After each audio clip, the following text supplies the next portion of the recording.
வணக்கம் உறவுகளே. உருளைக்கிழங்குல இந்த மாதிரி ஒருக்கா செஞ்சு பாருங்கள். சூப்பராக இருக்கும்.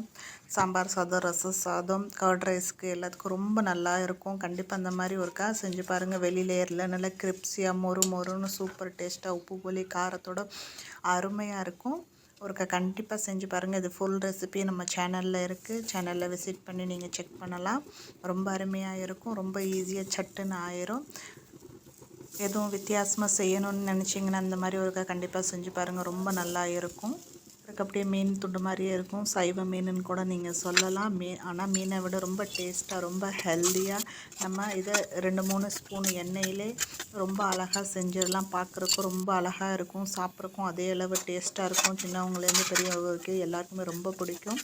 இதில் ஸ்பெஷலாக நம்ம தவாவில் ரவா போட்டு அந்த மாதிரி செஞ்சுருக்கோம். ரொம்ப அருமையாக இருக்கும். இந்த பாருங்கள், அந்த மாதிரி வெந்துருச்சான்னு செக் பண்ணிவிட்டு இப்போ எடுத்து நம்ம டிஸ்ப்ளே பண்ணிக்கலாம். ரொம்ப டேஸ்ட்டாக ரொம்ப சட்டுன்னு செஞ்சிடலாம். ரொம்ப ஈஸியாக செஞ்சிடலாம். கண்டிப்பாக உங்கள் எல்லாருக்கும் பிடிச்சிருக்குன்னு நினைக்கிறேன். பிடிச்சிருந்தா லைக்கும் சப்ஸ்கிரைப் பண்ணிக்கோங்க.